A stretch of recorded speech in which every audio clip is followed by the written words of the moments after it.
제 아들 이름은 전영준입니다. 그리고 2살 밑에 딸이 있습니다. 아들이 그게 했다면 우리 가족은 어땠을까? 가슴이 이어집니다. 그러나 이 가슴이 이어지는 세월호 유가족의 배는 사치일 것입니다. 2학년 6반 신호성 학생의 어머니 정부자 씨의 이야기를 들려야 되겠습니다. 우리 아들은 자기 존재에 대해서 자주 물었어요. 엄마는 날 어떻게 생각해? 내가 없었으면 어땠을 것 같아? 그러면 내가, 우리 아들은 공비야. 엄마가 숨을 쉬었으면 공비. 아들 없었으면 나는 못 살 것 같아. 그랬어요.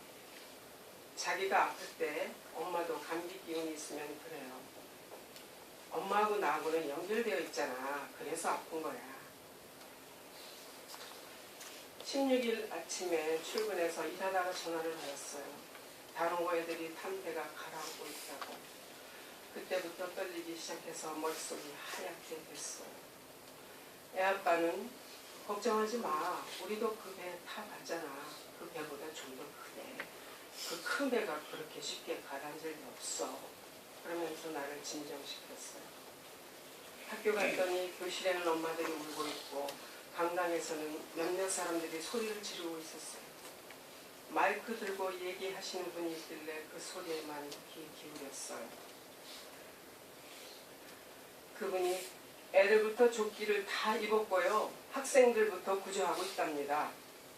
좀 있다가 TV에 자막이 떴어요. 전원 구조. 그때 부모들은 박수를 치면서 그럼 우리나라가 어떤 나라인데 배 만들어서 수출하는 나라인데 감사합니다. 그랬어요. 그 배가 일본에서 가져온 낡은 배인지도 모르고 12시부터 진도 가는 버스를 운행한다 하길래 애 아빠랑 집에 가서 옷을 갈아입고 애 입힐 옷을 가방에 챙겼어요.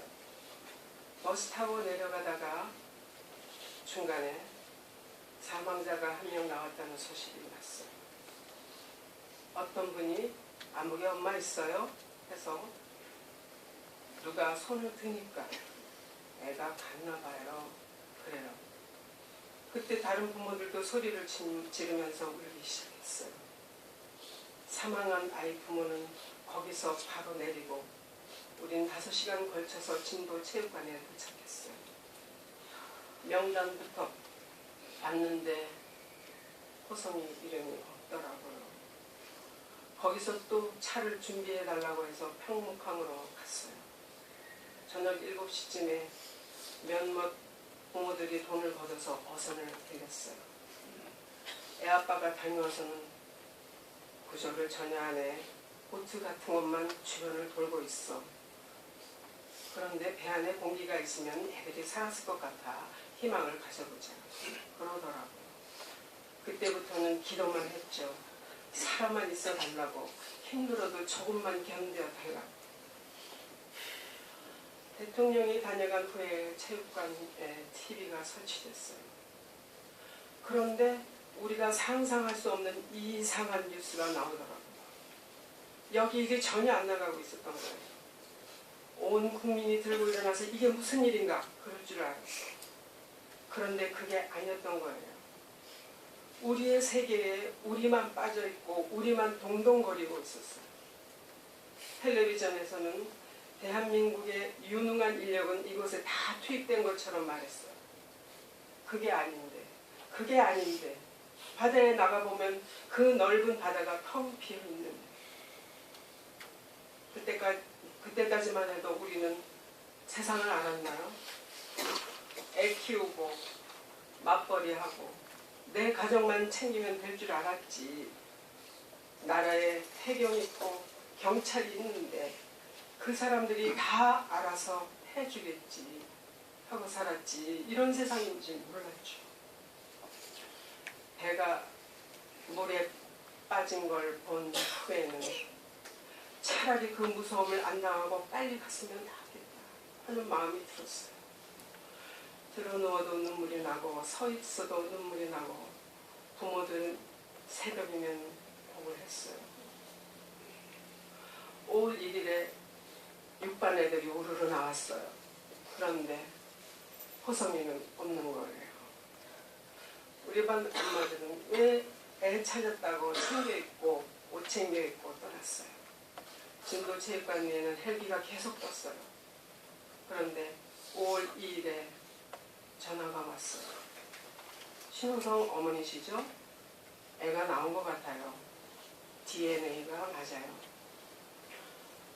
애를 보러 갔는데 얼굴은 보여주지 않았어요. 머리카락을 보니까 머리카락만 봐도 우리 아들이 맞아요. 늘 차던 그 모습. 이건 꿈이야. 이건 꿈이야. 이건 있을 수 없는 일이야. 애한테 수고했다. 돌아와줘서 고마워. 말도 못하고 바닥에 주저앉아서 울기만 했어요.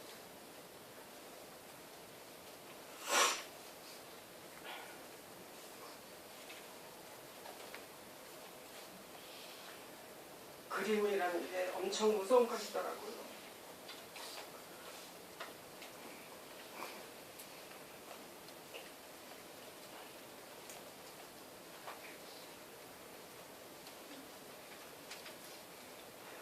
한밤중에 일어나서 애가 너무 이뻐서 사진을 보는데 그렇게 밝게 볼 수 없다는 게 너무 가슴이 아파요.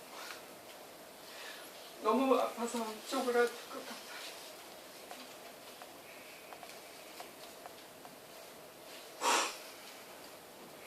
그런데 애를 찾지도 못한 부모들은 훨씬 더 하겠죠. 나라면 진짜 미칠 것 같아요. 인양만은 제대로 해서 뼈라도 찾아 그 부모들 마음을 달래줬으면 해요. 네, 앞에 나와 있는 그림은 신호성 군이 지은 시를 표현한 그림입니다. 네, 읽겠습니다. 나무 신호성. 새들의 보금자리가 되는 곳, 식물들이 모여 살 수 있는 곳. 이 작은 나무에서 누군가는 울고 웃었을 나무. 이 나무를 베어 넘기려는 나무꾼은 누구인가? 그것을 말리지 않는 우리는 무엇인가? 밑동만 남은 나무는 물을 주어도 햇빛을 주어도 소용이 없다. 추억을 지키고 싶다면 나무를 끌어안고 봐보아라.